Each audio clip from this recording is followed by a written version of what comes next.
आज आप लोगों को इस वीडियो के माध्यम से असेट्स के बारे में बताएंगे। असेट्स कितने प्रकार का होता है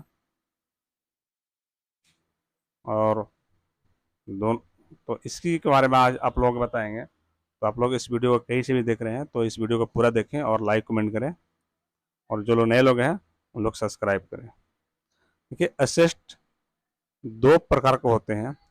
एक होता है करेंट असेट, चालू संपत्ति, और एक होता है फिक्स असेट, स्थिर संपत्ति। चालू संपत्ति, करंट असेट, ये वे संपत्ति होती है जिन्हें एक वर्ष के भीतर बेचा या नकदी में बदला जा सकता है, जैसे कैश, इन्वेंट्री या तुरंत प्राप्त होने वाले खाते। ठीक है, ऐसे को करंट असेट कहते हैं। जैसे में यदि हम हमारा जो बैंक अकाउंट है, बैंक अकाउंट करंट असेट के अंदर आएगा। इन्वेंट्री,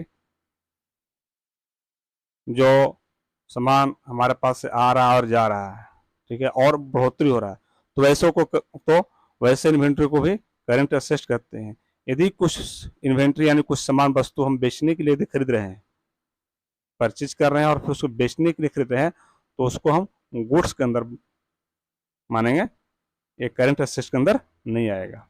करंट असेट के अंदर यानी हमारे पास जो संपत्ति है, चालू संपत्ति बोलते हैं, कि चालू संपत्ति है, आना और जाना लगा हुआ रहता है। ठीक है, वैसे ही संपत्ति को हम कहते हैं करंट असेट। और फिक्स असेट है जो स्थिर संपत्ति है, जो पर्सनल यूज के लिए, अपने ऑफिस के लिए, अपने घर के लिए और खास करके अपने लिए यूज के लिए जो भी हम संपत्ति को रचते हैं, यानी संपत्ति को खरीदते हैं या लेते हैं, वैसे को हम फिक्स असेट कहते हैं। जैसे में कंप्यूटर, फर्नीचर, कार है, ठीक है, यानी और सब जो ऑफिस के लिए जो भी वस्तुएं सामान खरीदते हैं, घर के लिए सामान जो खरीदते हैं, वैसे को फिक्स असेट कहते हैं। यदि हम कार खरीदते हैं अपने यूज के लिए तो फिक्स असेट में जाएगा। ऑफिस के लिए जो फर्नीचर खरीदता है या घर के लिए जो फर्नीचर खरीदते हैं, वे फिक्स असेट के अंदर आएगा।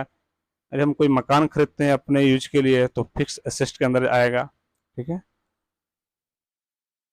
इन्हें अचल या गैर चालू संपत्ति कहते हैं, यानी नॉन करेंट एसेट भी कहते हैं। ये वे संपत्ति होती है जिन्हें व्यवसाय चलाने के लिए अस्थायी रूप से उपयोग किया जाता है और उन्हें 1 साल से अधिक समय के लिए रखा जाता है। ठीक है, जैसे में क्या है, उदाहरण में है बिल्डिंग है, मशीनरी है और फर्नीचर शामिल है। मतलब यदि बिल्डिंग में खरीदते हैं अपने यूज के लिए तो हम उसको क्या करेंगे, फिक्स असेट के अंदर रखेंगे। ऑफिस के लिए फर्नीचर खरीदते हैं तो फिक्स असेट के लिए फिक्स असेट कहेंगे, फिक्स असेट के अंदर जाएगा।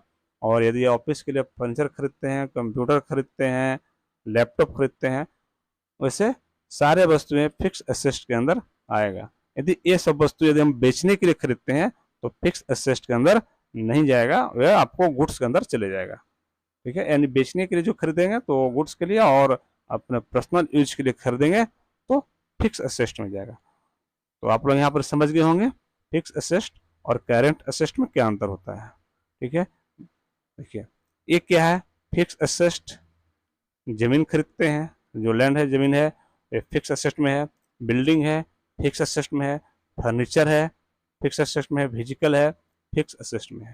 Current asset, cash, accounts, inventory, ये सारे क्या है हमारा करंट असेट में, ये सब सारे हैं। ठीक है, एक देखिए करंट असेट में क्या है, देखिए करंट असेट में कैश करंट असेट के अंदर जाएगा, क्योंकि कैश हमारे पास आता भी है, जाता भी है। बैंक अकाउंट में क्या होता है, पैसा जमा भी करते हैं और निकासी भी करते हैं, एंड ट्रांजैक्शन आना जाना लगा रहता है। ठीक है, प्री पेमेंट्स, वो भी हमारा करंट असेट के अंदर है।